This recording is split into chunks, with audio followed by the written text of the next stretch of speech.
Yeah. Oh, you interviewed Charleston White? And he be saying, Vaughn, you was Vaughn DJ? Great, bro. You let that slide go, bro. Show your face. Show your face, please, with sugar on top.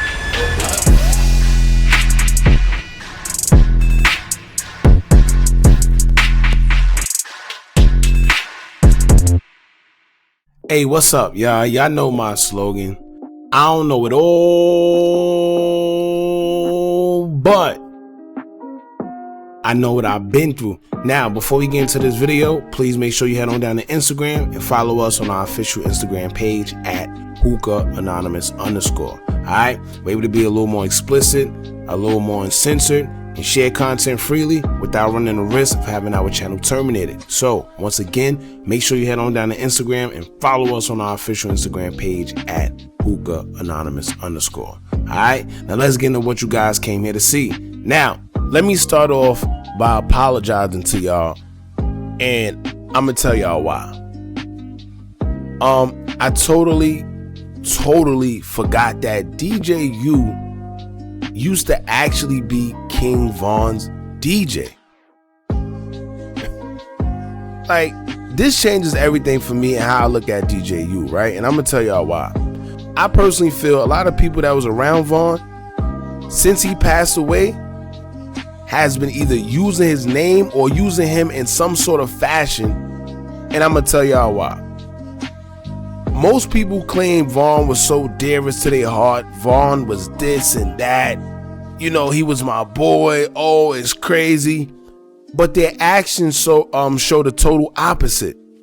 And before y'all say hookah is just business, you can't mix business and personal things in it, I totally get it, because I'll be the first one to tell y'all that, you know, business is business. You know, it's not personal. But now I understand why they say that Vaughn had loyalty for people that didn't have the same type of loyalty for him. Think about it, right? If the roles was reversed and God forbid DJU wasn't here and King Vaughn was, and Charleston White was saying DJU was a B word, F him, F his kids, you know, he would fornicate with him and all that weird stuff, right? Do y'all really think Vaughn would have been doing any type of business with Charleston White? Hell no. And it's really sad, man, seeing these people time after time after time, the same ones that claim Vaughn was this to them and that to them, do foul stuff in the name of Vaughn. It's not enough business in the world for me to work with someone who diss a friend of mine that's no longer here anymore. I don't care what it is. I'm not laughing. I'm not kikiing. I'm not smoking. I don't even want to be in the same room as you. I ain't got to do anything to you physically. You know, I ain't got to kill you and do none of that weird stuff. Some people may take it to that extreme, because you got to remember that Vaughn was somebody to a lot of people, man. He took care of a lot of people. A lot of people put Vaughn close to their heart, you know? But what I'm saying is, you don't have to be cool. You ain't got to be cool. No, nothing. Let that man be wherever he at and you at where you at. Especially being that you was his DJ. Now, shout out to Ewol too. I had to get that out, y'all. But shout out to Ewol for holding DJU accountable instead of just going up there like everything is all peaches and cream. Whether it was a joke or not, Charleston went up there and not only said F these deceased dudes' mothers, but he also said F them and F Chicago, and having a Chicago-based platform where these same Chicago dudes come. Who thought it would be a good idea to have a person like Charleston White, who openly expresses hate for Chicago, to be on a Chicago-based platform? In Chicago. Don't forget that he went to Chicago to do that and said F them. Listen. Anyway, Ewol said he had a bone to pick with DJU, and immediately you could tell DJU got a little uncomfortable. And he mentioned that he already kind of knew what it was going to be about. And when you pay attention to the interview, Rico Recklezz said, "Oh yeah, where were you when they tried to choke me out in Debo's backyard?" Now, that went over a lot of people's heads. And if you don't know where he got that from, it's from a clip of the movie Friday when Ice Cube and Chris Tucker when they was talking, and I think it was Smokey that said it. Where was you when DJ Charles? Anyway, but when Rico Recklezz said that, to me, I automatically knew what he was referring to. He was referring to the night King Von was murdered and was saying to DJU pretty much, where was you when it was going down? Huh? Now, Ewol knew what he was talking about too. You could tell when he first said it. It was like an inside thing between him and Rico. But DJU probably didn't catch it. Anyway, Ewol mentioned that DJU interviewed Charleston White, and off the rip, Rico said, quote, "Oh, you interviewed Charleston White and he be saying F Von and you was Von DJ?" He called him the P word twice, and he repeatedly, and yeah, he called him a P word straight to his face, by the way. And I tell y'all, all y'all YouTube creators, this is why I always say we gotta know our worth, man. Because this man came on his platform and called him out his name. And he still put the video up. But anyway, on the flip side, Rico in this case isn't wrong. I'm gonna tell you that. It seems like the only person that don't see the problem with this is DJU. And I wish I would have remembered, because I would have been called DJU out for it. I was already saying that it's crazy that he allowed Charleston White to even be on his platform, knowing that Charleston White dissed the same people he is associated with from Chicago. But it makes it 10 times worse that you was King Von DJ, knowing that Charleston White has openly expressed that he hate King Von, and King Von is this, and F his kids, his mother, his everybody, bro. I can't respect that. I'm sorry. It just ain't right. And the fact that all DJU did was laugh when he got called out about it, not even really try to explain himself, it's even worse. But honestly speaking, it's nothing you can say to explain yourself, because it shouldn't even happen, and it already happened. Now, he says that he did it because he wanted to help make a difference in the community. I don't know what's with this whole different stuff that a lot of these guys are starting to use. That seems to be the new excuse for everybody trying to go viral these days. We just had FYB J-Man say that he lied about being OTF to help change the community and stop the violence in Chicago. You know, that seems to be the new scapegoat these days because it sounds good. You know? But there's other ways to change the community, and it don't have to involve Charleston White, the same person who was pretty much a detriment to our community. Now, don't get me wrong. I always tell y'all, Charleston White, when it comes to him, sometimes it's about the message and not the messenger, because he does say some real stuff. That's what I'm saying. But me saying that or being cordial with Charleston White is different than a DJU or Boss Top or Lil Durk or one of them being cordial with DJU. With Charleston White. You see what I'm saying? Because this man has openly disrespected somebody who was very dearest to these guys' heart. There's no coming back from that. None. He ain't do nothing to me. You see what I'm saying? And that's what Ewol and Rico Recklezz was trying to convey to DJU. Now the funny part is Rico said, "Why you didn't backdoor him? Why you ain't let nobody know?" I don't agree with that. It was funny, but I didn't agree with that. You see what I'm saying? DJU say he didn't drop the location and try to backdoor him because that's the problem, and that wasn't his goal. And I agree with that part. However, he said his goal was to have a grown man conversation, and went on to say that the video is at 500,000 views. But see, right there, that to me is the problem. Right there.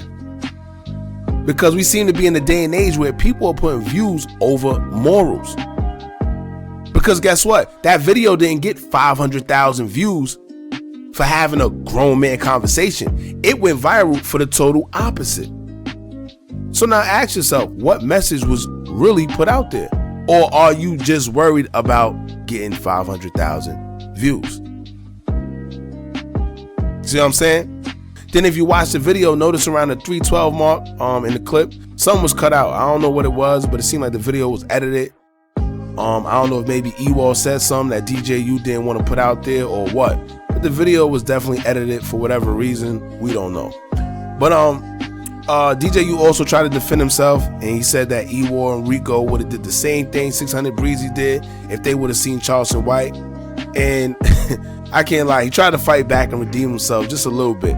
But I don't think he get it, man. It's different between a 600 Breezy and DJU compared to Ewol and Rico.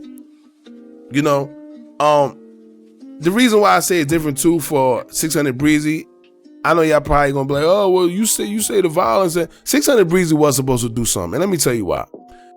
The same reason why I hold NBA YoungBoy and all these other guys accountable with certain things. Don't say you this and you that, you this shooter, you this killer, and when you see this person, you gonna do X, Y, and Z. And then when you actually have the opportunity to do it, you don't do it. We see a whole different person. I don't care whether you say you're going to jail. You tell me in your records that you this most gangsterous, killingest, and you see what I'm saying? So when people hold you accountable to that, to the image that you put out there, you can't be mad. You can't.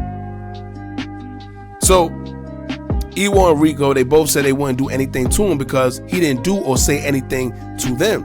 And they right. You know? And we're not saying that DJU should have did something to Charleston White physically. All we saying is, why work with him, period? Why invite the energy that you know he bring to your platform, period? You know that there's a big possibility that Charleston White is going to do exactly what he did. I don't care how cold. You heard it.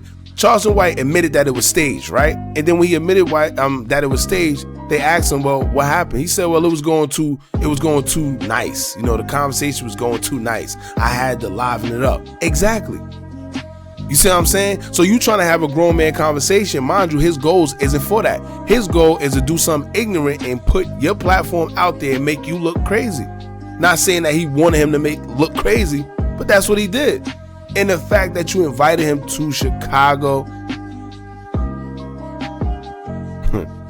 you see what I'm saying? It's like, why work with someone who openly dissed the same friend of yours that is no longer here? It's no different than seeing Hookah 600 with Charleston White, or Dirk, or Munna, you know, Duke, or one of them with Charleston White. Y'all think that'll happen? No. No matter what message or whatever you're trying to spread, you will not see that happen. And let me tell y'all, throughout this whole clip, you could tell Ewol really didn't like DJU trying to defend himself towards what he did. And he's right. You his DJ, gang. You know this man personally. You know his children, you know his family, gang. You know him, gang. Right. This dude, his whole career is predicated on fun, gang. Like, fun. Chicago, it's like, how are you constantly doing that? And then, like, bro, you was DJ, bro. And you interviewed him. He was right in front of you. If I was Von DJ, and I know Von family, and I know Von King, and I know Von, I would Charleston White. You know, DJ, you saying y'all acting like I was supposed to smack him and open the back door like Rico said. And Ewol like, nah, I just wouldn't be bothered with Charleston, period. You know, you could tell Ewol got very heated towards the end. And I'm glad he spoke out about it because he's right. Like he said, how you being King Von DJ, knowing his kids, knowing his family, knowing you was right there with him, and then knowing that Charleston White career is solely based off him dissing King Von, and then allow him to not only do an interview, but come to Chicago to do an interview, and then say F Chicago in Chicago.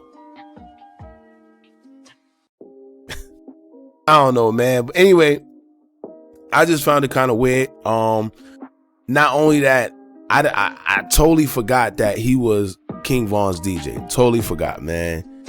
I had a lot of respect for DJU. You know, I still, you know, shout out to him and his platform. That wasn't supposed to go down, man. That's how I feel personally, but it is what it is. Y'all jump in the comments, let me know how y'all feel.